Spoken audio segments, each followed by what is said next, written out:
มาทุกคนจิมาเบิ่งสั่งไก่แล้วบนพันกงยังวะกกผักกระเดาเนาะป้องานละเอียดแห้งเลยนะเพื่อนเด็ดปูสีในพร้อมได้พี่เลิกหับเมาส์นี่บริธรรมดาได้หับเมาส์นี่300,000งานละเอียดแห้งกันเลยผู้ใดอยากจ้างเพื่อนเด้อนี่เบาไก่สวรรค์เนาะเพื่อนนี่แหละผู้งานเพื่อนพันแต่เช้าฮอดคำบ่แล้วจักเถื่อเบียกกันเดียวนี่อันนี้เพิ่นเฮ็ดนี่2 มื้อเลยยังบ่ทันเลยแล้วดิฟันตัวเทิงหมูผ้าได้ฟันบ่แม่นเลื่อยผมกกกระเดาเพิ่นเนาะขยันขนาดเป็นได้คันมีคนอยากมาติดต่อนี่เจ้าก็เชียร์นะอยู่บ่หับอยู่บ่นี่หับโอ้เพิ่นหับเนาะโหผ้าเพิ่นเลยงานละเอียดนี่บ่แม่นเลื่อยบ่แม่นหยังนะผ้าได้ผ้ายืมพันแต่วานผู้ใดยังบ่แล้วกาเบิ่งนี่เข้าอีดอก2-3 ถิ่นเนาะโอ้หับเนาะโอ้เพิ่นมีเลื่อยไปเลยเอ้าเลื่อยยืมผ้ายืมมีตัวเองงานบริหารที่งานนะฮะโอ้ยอย่างนี้เนาะเขาจ้างเท่าไหร่ก็300,000โอ้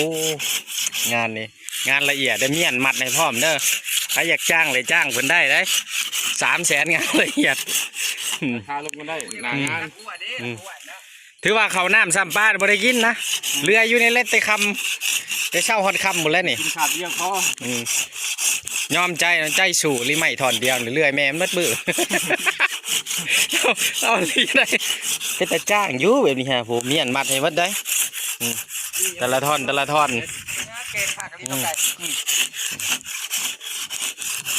ผู้ใดเป็นช่างจ้างเดี๋ยวเนาะช่างถือกระดักกระเดียกกระดอกคิดว่าหันแต่ต้นนี้ลงมาแล้วก็แล้วเนาะบ่มีเบอร์โทรติดต่อบ่เขาจะเบิ่งผลงานได้ในผลงานเพิ่นในมุนอุ้ยปุ้ยอยู่นี่โอ้เอาแพงแล้วระยะตุดลึงก็พอผู้ใดที่อยากจ้างเพิ่นตัดไม้ตัดฟืนจ้างเลยเด้อนี่พี่เลิกเพิ่นดูเพิ่นมันเด้ตัดแต่ละท่อนนี่ละเอียดคักปัญญังนี่ยังสิได้เมียนได้นี่บ่ได้ป้าทิ่มละล่าเด้โอ้สุดยอดเอาบอกเขาได้แม่ว่าสิจ้างสิหับงานแบบใดตัวไหนงานเข่าได้นี่กกม่วงกกเผาบักเม็ดเนี่ยเนาะสร้างไก่ไหมเนาะโอ้ยอมหับว่าเพิ่นตัดนี่สุดยอดได้โกบักใหญ่เพิ่นขึ้นผ้าได้ตัดกับเรืออันเดียวสีนี่พร้อม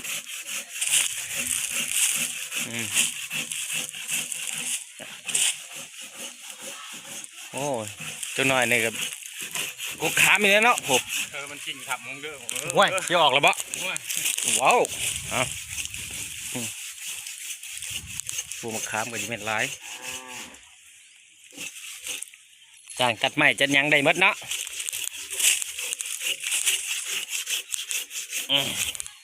บุพักก่อนบ่สร้างพักไว้ให้กินข้าวกินน้ำก่อนได้จังหน่อยล้มค่านี่เห็นได้